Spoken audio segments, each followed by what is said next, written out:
Selamat pagi Bu Tita dan selamat pagi teman-teman. Selamat datang di podcast Kelompok 10 yang akan membahas mengenai isu global dan industri musik. Kelompok kami terdiri dari Jason, Antonius, William Giraldo, dan David. So, hope you guys enjoy this podcast.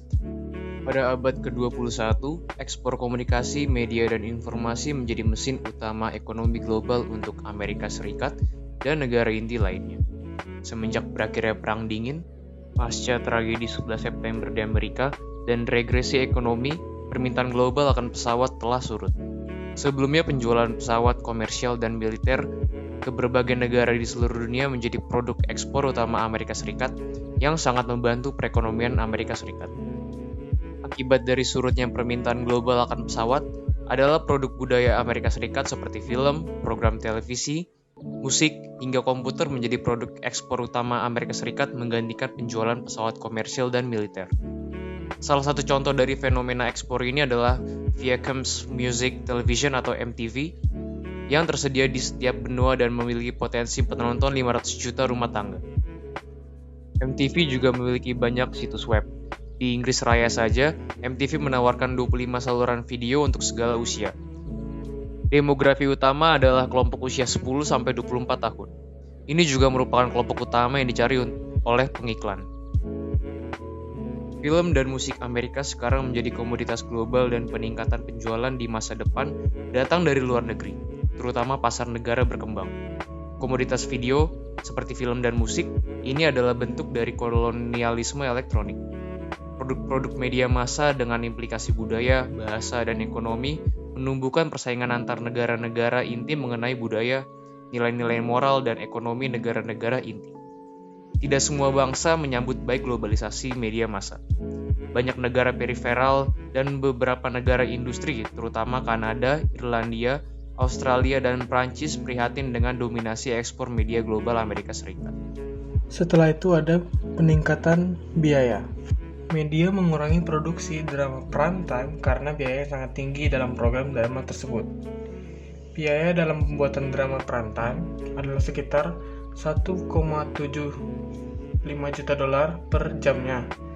Biaya tersebut merupakan 2 kali lipatnya dalam satu episode pada 10 tahun lalu. Beberapa seri lainnya ada yang lebih mahal, tentunya seperti The X-Files. Banyak bintang terkenal yang menginginkan gaji lebih tinggi. Hal tersebut menyebabkan biaya produksi film atau drama meningkat dengan dramatis. Dibandingkan dengan program-program lain, program berita lainnya hanya mengeluarkan 500.000 dolar per jam. Setelah itu ada fragmentasi penonton. Pada saat peningkatan biaya acara TV, media, atau jaringan, Amerika Serikat harus menghadapi realitas penonton yang berbeda-beda. Pada saat Fox bergabung dengan CBS, NBC, dan ABC, acara televisi tersebut langsung mendominasi pasar televisi sampai tahun 1980-an. Namun, pada tahun 1990-an, penonton mulai meninggalkan jaringan utama seperti contohnya prime time untuk menonton saluran khusus seperti ESPN, MTV, ANA, CNN, dan MSNBC. Salah satu faktor yang membuat penawaran media baru begitu menarik adalah kemampuan untuk menargetkan masyarakat dengan khusus. Sebagai contohnya, Ford Bronco dan O.J. Simpson yang adalah orang terkenal. Mereka melakukan tindak kejahatan pembunuhan dan seks sehingga persidangannya berjalan dengan sangat panjang. Karena berkembangnya teknologi dan penonton yang terus berkembang, jaringan perbesar seperti CBS, NBC, ABC, dan Fox kehilangan penonton dan juga pendapatannya dari iklan. Hal ini membuat 4 jaringan besar menjadi terbatas dalam melakukan eksperimen terhadap program acara mereka. Di saat yang sama, CNN mengalami peningkatan jumlah penonton, apalagi pada saat berita global seperti Perang Teluk, kematian Putri Diana, dan juga kegiatan terorisme yang terus ditayangkan di acara berita mereka. Biaya yang semakin meningkat dan penonton yang menurun secara drastis menyebabkan 4 jaringan besar Jaringan 4 besar mengalami penurunan pendapatan yang drastis dan membuat mereka memecat beberapa pekerja untuk menutupi penurunan pendapatan tersebut. Akan tetapi, di antara jaringan 4 besar, NBC masih dalam posisi yang aman. Selanjutnya, realitas internasional yang baru. Perkembangan pilihan media semakin menjadi fenomena internasional, dan ini menciptakan peluang baru untuk penjualan program Amerika Serikat di luar negeri. Karena teknologi telah menyebabkan bertambahnya pilihan media, demikian juga media pemerintah dan kebijakan peraturan yang harus dan terus beradaptasi. Dahulu selama bertahun-tahun, sebagian besar pemirsa Eropa hanya memiliki akses ke 1 atau 2 saluran televisi publik yang dibiayai publik dan tidak memuat iklan. Jaringan pribadi dan layanan kabel dan satelit tidak tersedia dan juga belum dilisensikan. Lalu pada tahun 1980-an, ketika privatisasi, deregulasi, liberalisasi, dan komersialisasi terjadi di seluruh dunia, Perdana Menteri Margaret Thatcher dari Inggris dan Presiden Ronald Reagan dari Amerika Serikat menyebarkan pandangan konservatif mereka dan mempromosikan kebijakan pro-bisnis. Di era ketika opsi penyiaran terbatas pada 1 atau 2 media publik, regulasi menjadi signifikan. Faktanya pemikiran publik, bukan swasta, penyiaran bertumpu pada anggapan bahwa media massa elektronik adalah lembaga sosial dengan tujuan akuntabilitas publik tertentu. Media ini dipercayakan dengan tanggung jawab untuk menyediakan siaran pendidikan dan program anak-anak, mempromosikan demokrasi dan hak asasi manusia, serta menyediakan program yang seimbang. Dengan diperkenalkannya saluran penyiaran swasta, peraturan pemerintah dikurangi demi kekuatan pasar. Saat ini duopoli antara sistem penyiaran publik dan swasta hidup berdampingan di sebagian besar negara industri. Lalu berikutnya, pemodelan, membuat program pribumi dengan nilai budaya Amerika. Sebagian besar negara-negara yang basis pemirsanya yang jauh lebih kecil tidak mampu bersaing dengan program televisi Amerika Serikat yang nilai produksinya mahal dan berkualitas tinggi. Hal tersebut membuat negara-negara tersebut membeli program sindikasi Amerika Serikat untuk mengisi jadwal siaran yang tersedia untuk memaksimalkan pendapatan mereka.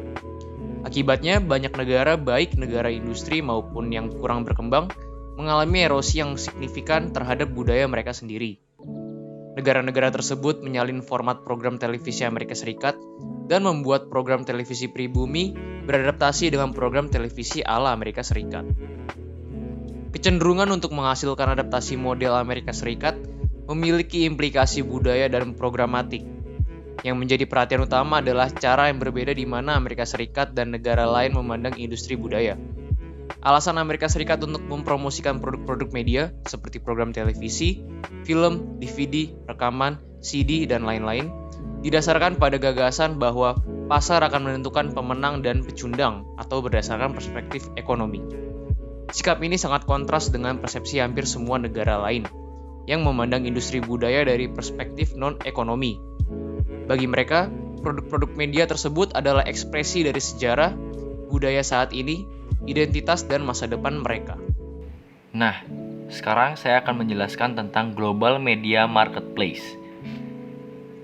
Pasar media global dianggap berada di bawah kendali Amerika Serikat yang mengekspor budayanya melalui acara televisi, film, musik, McDonald's, ponsel pintar, tablet, pakaian olahraga, dan pusat perbelanjaan.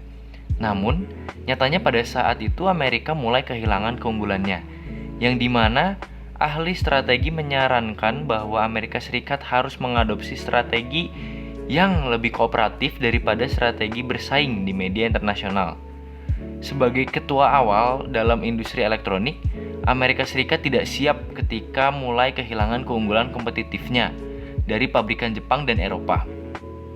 Kehadiran media internasional AS semakin melemah ketika banyak negara termasuk Kanada mulai memberlakukan pembatasan terhadap ekspor media Amerika.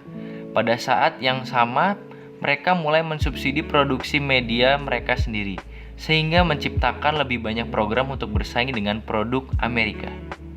Ini membuat Amerika Serikat lebih terpuruk mengingat pasar media global yang berubah dan hambatan yang mencegah Amerika Serikat menjadi penyiar internasional. Carvet dan lainnya berpendapat bahwa penting bagi kami untuk bergabung dengan negara lain untuk memperoleh rekan internasional jika negara tersebut ingin mendapatkan kembali daya saingnya secara internasional. Selanjutnya adalah The International Music. Pada tahun 2012, penjualan musik global mencapai lebih dari 16,5 miliar dolar US. 5 negara terkemuka dalam hal penjualan adalah Amerika Serikat, Jepang, Jerman, Inggris Raya, dan Prancis. Bahasa Inggris sejauh ini merupakan bahasa yang dominan bagi para seniman.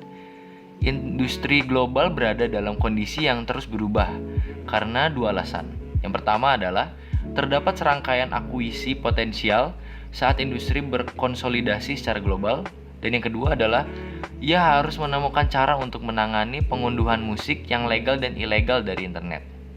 Industri musik internasional didominasi oleh 5 pemain global utama, yang dimana semuanya berasal dari negara inti, yaitu Universal Music dari Prancis, Sony Music Entertainment dari Jepang, EMI Group dari Inggris, yang dimana dibeli oleh Vivendi dari Prancis pada tahun 2012, Warner Music dari Amerika, dan Bertelsmann dari Jerman.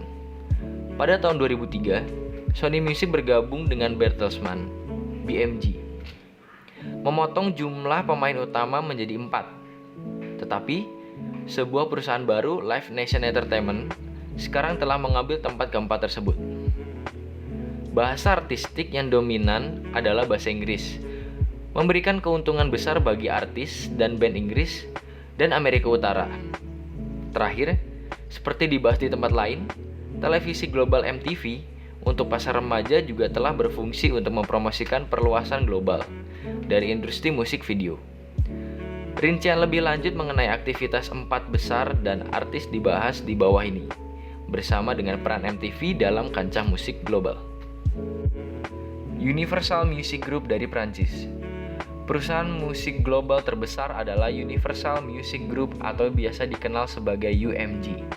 UMG ini memiliki 2 unit bisnis inti, yaitu musik rekaman dan penerbitan musik, yang dimiliki oleh Vivendi dari Prancis.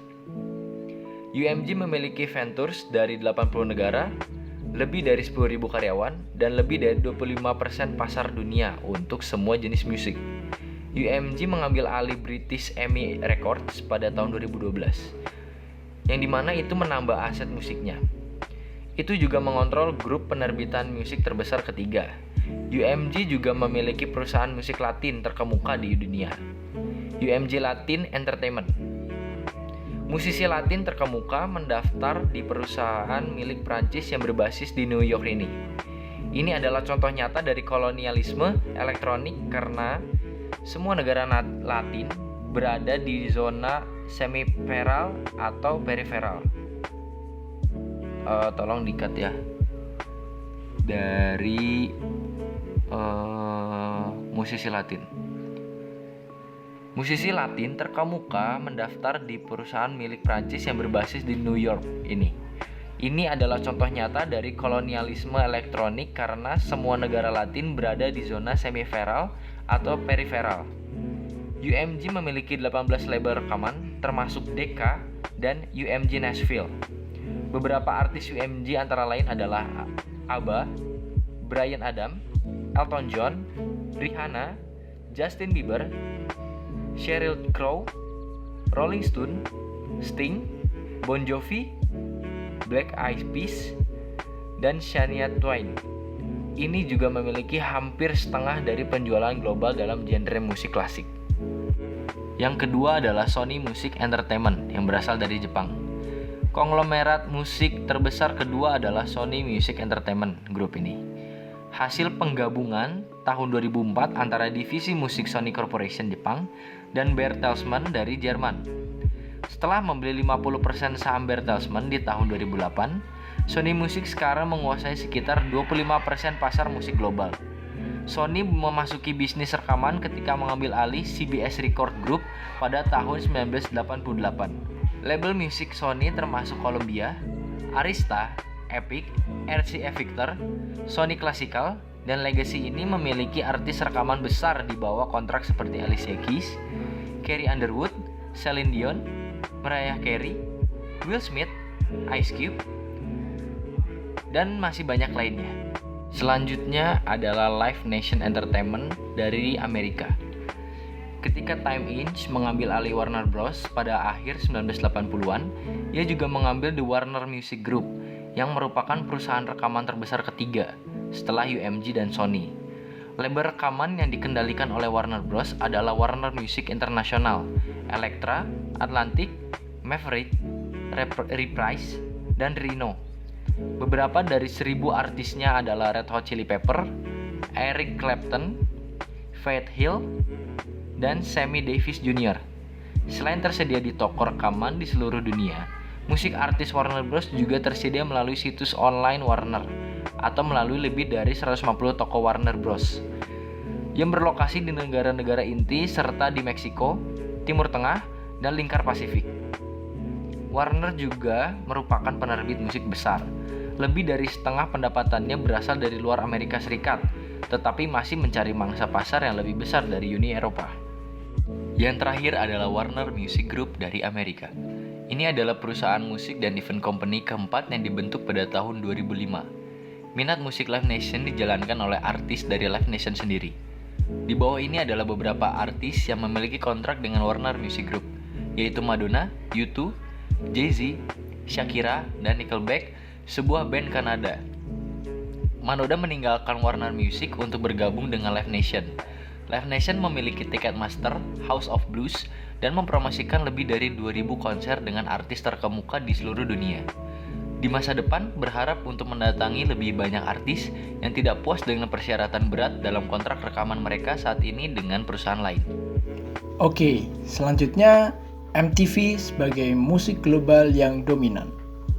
Rekaman musik adalah media hiburan yang sangat kuat bagi setiap orang. Ditambah dengan visual atau video yang ditampilkan bersamaan dengan musiknya yang membuat orang-orang semakin suka dengan dunia musik. Tidak heran jika banyak orang menyukai tayangan televisi, musik television, atau MTV. MTV ini merupakan salah satu stasiun televisi dari Amerika Serikat.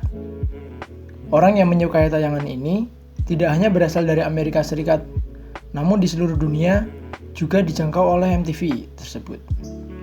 Hingga 145 negara sudah dijangkaunya. Terdiri dari MTV Latino, MTV Brazil, MTV Eropa, MTV Mandarin, MTV Asia, MTV India, MTV Australia, MTV Selandia Baru, dan MTV Afrika, serta lain-lainnya. MTV mengoperasikan beberapa layanan program televisi kabel, televisi musik, MTV 2, VH1, Nickelodeon atau Nick at Night, Country Music Television atau CMT, TNN, dan TV Land. MTV.com adalah situs web musik paling populer di dunia. Jumlah situs web sangatlah besar. Properti internet mereka yaitu ada MTV.com, VH1.com, Sonicnet.com, berbagai situs internasional, chat room, berita, streaming audio, dan merchandise MTV. Remaja di seluruh dunia pada dasarnya mendengarkan dan melihat video yang sama. Misalnya pada tahun 1996, Madonna, Queen, dan Rolling Stone menduduki puncak tangga lagu MTV Latino. Mengingat popularitas MTV, periklanan adalah masalah lain yang perlu diperhatikan. Menurut J. Pettigrew and Roy Shukar, MTV di seluruh dunia adalah satu jaringan periklanan komersial yang besar. Tidak hanya iklan, video musik yang dirancang untuk meningkatkan penjualan album, tetapi juga dikelilingi oleh iklan untuk produk lain. Faktanya, esensi Amerika dari MTV Asia mungkin yang menarik penonton Asia yang begitu besar. Selain itu, MTV Asia juga memiliki pengaruh Americanizing musik Asia, seperti yang terlihat oleh musisi Asia yang pengaruh utamanya adalah band-band Amerika. Selanjutnya ada MTV dan kolonialisme elektronik. Salah satu contoh nyata penerapan teori kolonialisme elektronik ditemukan di televisi musik. yang secara global dikenal sebagai MTV. MTV telah mencoba untuk menjajah bukan dari pemirsa dan pendengar yang luas, tetapi lebih pada budaya kaum muda. Mereka ingin memengaruhi penampilan dan pemikiran penonton tersebut. Penonton secara tidak langsung terpengaruhi dengan terus-terusan membeli produk musik terbaru dari MTV ini. MTV berharap bahwa selama bertahun-tahun mempromosikan konsumerisme tanpa henti, pada akhirnya akan terbayar dalam bentuk pembelian berbasis internet. Baik, jadi podcast kami sudah selesai. Terima kasih atas perhatiannya. Maaf jika ada salah kata yang kami sebutkan atau kami katakan. Dan terima kasih atas perhatiannya. Selamat pagi, siang, atau sore, atau malam, dimanapun kalian berada.